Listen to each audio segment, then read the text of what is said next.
Assalamualaikum warahmatullahi wabarakatuh. Alhamdulillah. Alhamdulillahilladzi waffaqa birahmatihi man syaa min ibadih. Fa'arafu aqdara mawasimil khairat. Wa ammaruha bil ikthari minat ta'at. Wa khadala man syaa bihikmatih. Fa'amiyat minhumul qulubu wal basair. Wa faratu fi tilkal mawasim. Faba'u bil khasair. أشهد أن لا إله إلا الله وحده لا شريك له العزيز الحكيم وأشهد أن سيدنا محمدا عبده ورسوله أقوم الناس بطاعة ربه في البواطن والظواهر صلى الله عليه وعلى آله وأصحابه وسلم تسليما كثيرا وبعد. Para perindu surga yang dimuliakan Allah Subhanahu wa taala. Imam Ibn Rajab Al-Hambali dalam kitabnya yang monumental Lataiful Ma'arif, beliau pernah mengatakan di akhir daripada buku tersebut, bagaimana bisa seorang mukmin tidak meneteskan air matanya ketika berpisah dengan Ramadan, sedangkan ia tidak tahu apakah masih ada sisa umur untuk berjumpa lagi dengan Ramadan. Hati orang yang bertakwa mencintai bulan ini dan bersedih karena pedihnya berpisah dengannya. Dalam sebuah ungkapan dikatakan, orang yang merasakan indahnya pertemuan pasti akan merasakan pedihnya perpisahan.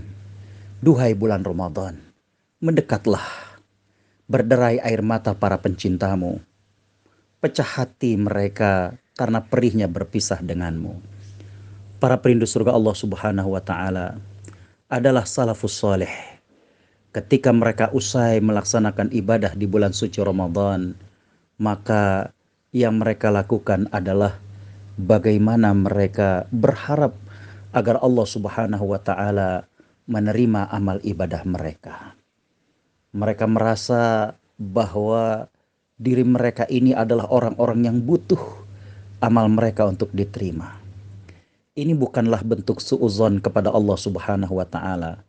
Bahkan ini merupakan suatu introspeksi diri agar melakukan amal dengan sebaik-baiknya, bukan seadanya, bukan ala kadarnya, bukan sesempatnya. Kalau kita melihat arti kemenangan yang hakiki, adalah mereka-mereka yang mampu menjadikan Ramadan sebagai pola hidup yang ideal setelah Ramadan. Jadi Ramadan bukan hanya sekedar nama bulan, tapi dia merupakan pola hidup ideal yang akan kita lanjutkan setelah bulan Ramadan. Coba kita saksikan, kita bangun 1 jam, 1 jam setengah sebelum subuh.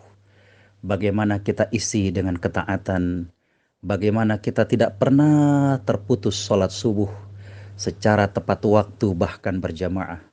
Bagaimana kita isi hari kita dengan siam, kita isi dengan tilawah, kita isi dengan amal-amal yang lainnya.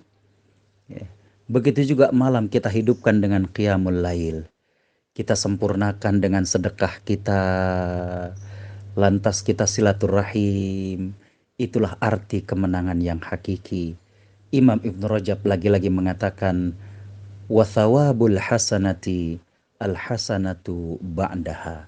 Setelah parade ketaatan yang kita tunjukkan pada bulan Ramadan, maka bukti kemenangan hakiki adalah bagaimana kita menjadikan parade kebaikan itu berkelanjutan hingga setelah bulan Ramadan. Imam Bishr Al-Hafi pernah disampaikan kepadanya tentang orang-orang yang hanya semangat pada saat bulan Ramadan. Maka beliau kemudian mengatakan, bi'sal qaum alladzina la ya'rifuna haqqallah illa fi syahri Ramadan. Itu adalah seburuk-buruk orang yang tidak menunaikan hak Allah kecuali hanya pada saat bulan Ramadan. Inna salih alladhi yata'abbad wa yajtahid as-sanata kullaha. Sesungguhnya orang yang soleh itu adalah orang yang bersungguh-sungguh dan beribadah kepada Allah sepanjang tahunnya. Jadi para perindu surga Allah Subhanahu wa taala, kembali saya bertausiah kepada diri saya pribadi bahwa marilah kita lanjutkan parade kebaikan kita di bulan Ramadan, di bulan-bulan lainnya, dan menjadikan Ramadan sebagai pola hidup yang ideal bagi kita. Itulah kemenangan bagi orang-orang yang beriman. Taqabbalallahu minna wa minkum salihal a'man wa kullu amin wa antum ilallahi aqrab wa ala ta'atihi adwam wallahul muwafiq ila aqwamit thariq. Wassalamualaikum warahmatullahi wabarakatuh.